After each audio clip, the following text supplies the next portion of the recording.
Thinking like a designer means recharging your creativity on a daily basis and always looking for new and unique ways to use the same old tools and supplies, but in a brand new way. I'm your host, Katie Hacker, and sometimes all it takes is a different perspective to come up with an interesting new use for an old standby. Speaking of standbys, take a look at this embroidered pendant. We've been embroidering beads forever, but this take uses tiny metal seed beads. You can see all around the edge here, I've used the seed beads with glass beads and then layered some elements in the middle. And I'm using fish leather, so this is a new material too. And this leather right here has been dyed a color, but I think it's cool to see the shape of the fish in the leather. Now, it also gives you some texture inside the ring. So to do seed bead embroidery around this, what you'll do first is glue this down with some industrial strength adhesive. Then I'm going to put my optics on so that I can have a look at these tiny beads. And this will just give me an up-close view. Then I'm going to take my needle that I've already threaded with thermally bonded beading thread, and that's important when you're using the metal seed beads especially. So you're going to pass through the back of the leather, and you just want to make sure that you're nestled pretty close to the ring. And of course the rings come in different shapes and sizes. You could do this around any type of stone. It takes a little bit of grit to get through the leather, but just make sure you use a sharp beading needle for that. Now I'm just going to stitch one bead down so that you can see how to begin. Then we'll do the back stitch. So we pass through, and this is my metal seed bead. Then pull your threads down, and you can tie this on the back of the leather, or you can wait until you've gotten some beads on there.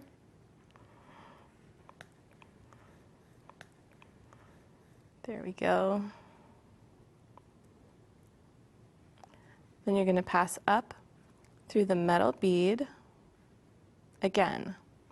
So it's coming through the back of the leather. You're just stitching this guy down.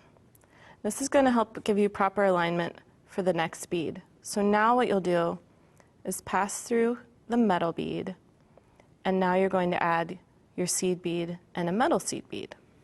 So you know to pick up your beads off of a bead mat is much easier than trying to pick them up with your fingers. And all it takes is a couple of times of trying that to learn how much easier it is.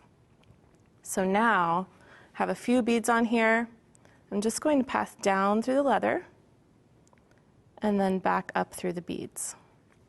And you'll just backstitch your way all the way around the ring. And you can add up to 3 or 4 beads at a time. You just want to be careful not to add too many at a time because then it can become loose. We'll pull it down and get your threads out of the way and keep that nice and tight. So now I'll come back up through, and I'll probably choose to come up right between that glass bead and the metal seed so that I can stitch those down again. We'll pull it right through and add the next beads. Now as you go around the circle, you'll be tightening everything down and then trimming it up. So we'll continue with those all the way around the circle. You can see here I've already gone. Now I would pass through again before and just cinch it up and tie it on the back. Then you're going to use your scissors. Be really careful not to trim through any of your threads.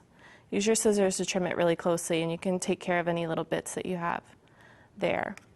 Now to stitch this down, you're going to have to go up through the middle. I'll just get my thread here. Go up through the middle of the piece. So again, you're passing through the leather. Now this is where you can layer some different elements together. And I just chose a few links, and using those different colors of metal, just coordinating them together. You also want to make sure that you choose pieces that have holes right in the center so that you can stack them together really easily. Use your needle to pick up that seed bead, and that's what's going to hold everything down. Then you'll pass back down through the gold and silver pieces to stitch it into place. And then you can tie it on the back of the leather so that you have your layered pieces there in the center. And this is still adjustable at this point, but then you'll bring in a filigree of some kind. And this gives you a base. This is also going to provide a lot of stability. Now you could glue this onto the center, but then you might see some glue in the back. So what I recommend is stitching it down. And what you can do is be sure to pick a filigree that has holes here. So pass down through and then up through the back and stitch it into place. You just hide your threads behind your beading. Now, once that is attached, you can choose any type of decorative bail. This happens to be a pinch bail, and you can close it right onto the pendant. And of course, you can choose some pattern chain. And I like to bring in all the different colors of the metallics, especially when you're using these great components. It gives you a really great look.